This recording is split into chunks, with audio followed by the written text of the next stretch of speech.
Bom, eu vou tentar, falar rapidamente sobre a história que se chama Cujo, ok? É um livro do Stephen King, né? O rei, praticamente, conhecido como rei do terror, realmente. Então, eu vou conversar um pouquinho sobre esse livro, um pouquinho mesmo, pretendo ser o mais breve possível. Bom, nessa edição aqui, no final do livro tem uma entrevista com King, ok? Uma entrevista super interessante, com perguntas perguntas que sanaram algumas dúvidas que eu tinha em relação ao autor mesmo. Bom, tem uma aqui bem interessante que fala exatamente sobre esse livro, o Cujo. O entrevistador pergunta assim: Cujo é incomum porque o livro inteiro é um único capítulo. Você planejou isso desde o início? E o King respondeu: não. Cujo era um livro normal, em capítulos quando foi concebido. Mas eu me lembro de pensar que queria que o livro atingisse o leitor como se fosse um tijolo jogado pela janela. Sempre achei que o tipo de livro que eu escrevo, e meu ego é grande o bastante para pensar que todo escritor devia fazer isso, devia ser uma espécie de agressão pessoal. Devia ser alguém pulando por cima da mesa, devia agarrar e intimidar o leitor, devia provocá-lo, devia incomodá-lo, perturbá-lo, e não só porque ele ficou com nojo. Quer dizer, se alguém me mandar uma carta e disser que não consigo jantar, o que eu penso é: ótimo. E exatamente isso que ele fez com o Cujo. Essa resposta do autor realmente é embasada, você tem como comprovar ao final da leitura desse livro. Até durante a leitura desse livro você consegue comprovar isso. Mas quando você chega no final, você realmente tem a certeza que a intenção do King realmente era dar nojo, entendeu? Era chocar. E realmente ele chocou com essa história. Logo de início, a gente é apresentado a figura do Frank Dodge. O Frank Dodge não é uma personagem que aparece em si na história. Ele é mencionado logo de início, porque ele era um policial que matou algumas mulheres. Ele aterrorizava aquela cidade, né, se eu não me engano do Maine mesmo, e matou algumas mulheres, inclusive uma criança, uma menina. Então, a figura do Frank Dodge ficou ali aterrorizando o pessoal da cidade, né? Então, os pais, quando queriam aterrorizar os filhos, né? Ou seja, assim, dar uma ordem ao filho para que o filho cumprisse de imediato, enfim, eles usavam a figura do Frank Dodge como bicho-papão.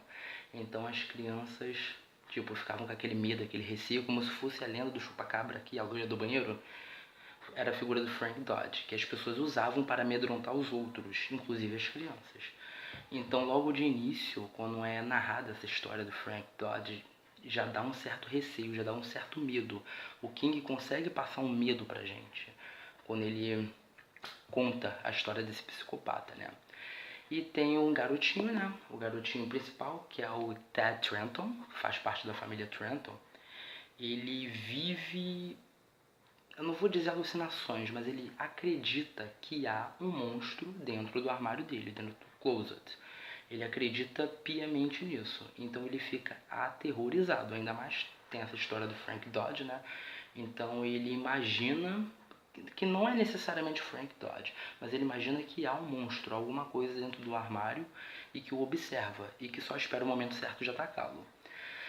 A partir daí, a gente vai descobrindo na leitura que o King usou elementos sobrenaturais, fantasmagóricos, ou seja, utilizando, entre aspas, o dom da premonição, né? Então o garotinho, de alguma forma, já está prevendo o que vai acontecer mais tarde aqui nessa história.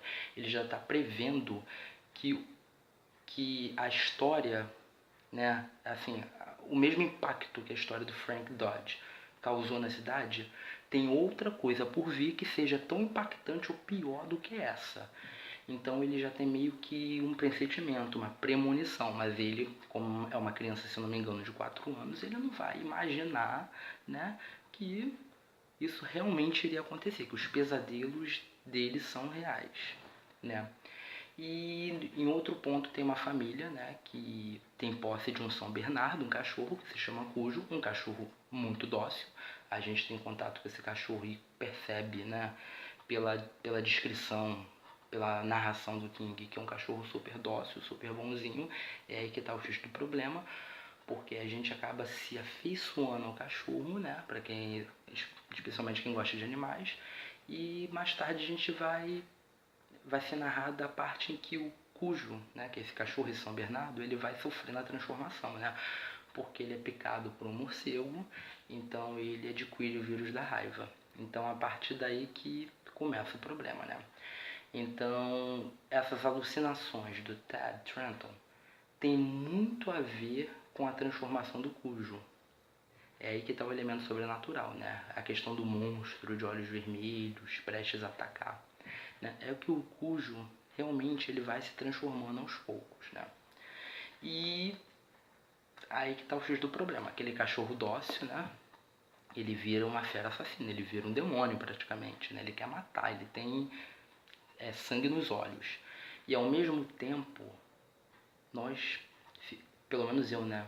Fiquei com dó do Cujo. A transformação dele muito sofrida, o processo, né, da raiva ali no corpo dele, na mente dele, muito, assim, de alguma forma me abalou, mexeu comigo. E o King também narra os pensamentos do Cujo, ele conta, ele desenvolve ali, né, como se o cachorro estivesse raciocinando, o cachorro estivesse falando. Isso nos dá mais proximidade com a personagem ainda, não o mero cachorro que está ali, né? É como se fosse uma pessoa mesmo. O King conseguiu construir esse personagem muito bem, assim como os outros. E existem outras histórias aqui, né, que envolvem essa família, que tem posse do São Bernardo, mas a família do menininho de 4 anos, a família Trenton, né? É assim, ó, são questões à parte, né? Que tem traição, né? Questão de adultério, tem questão de trabalho, né? Enfim, eu acho que, assim, pelo menos pra mim, não vem ao caso agora essas partes secundárias, né? Não que não sejam interessantes, são. Mas, para mim, o foco principal é o Cujo aqui, né? Então, tudo culmina ali, né? Quando o Ted Trenton e a mãe dele ficam presos num carro, né? Durante um sol escaldante. Eles ficam presos dentro de um carro por conta do Cujo, que está fora e não deixa que eles saiam, né? No caso, o carro já estava ruim, o carro quebra, né? E, enfim, né? Eu não quero falar mais sobre essa história porque talvez seja spoiler, enfim, não quero mais explorar, né? Acho que não tem mais muito o que falar sobre ela, não. Eu só, de verdade, recomendo a leitura para quem gosta, para quem quer, né? A entrevista também no final do livro vale super a pena. E outra coisa, esse livro tem muito palavrão. Eu não sei se foi questão de tradução, se o original é assim mesmo, eu não sei, eu não tive acesso. Mas tem bastante palavrão, mas não estragou a experiência de leitura desse livro. Ok? Então, é só isso.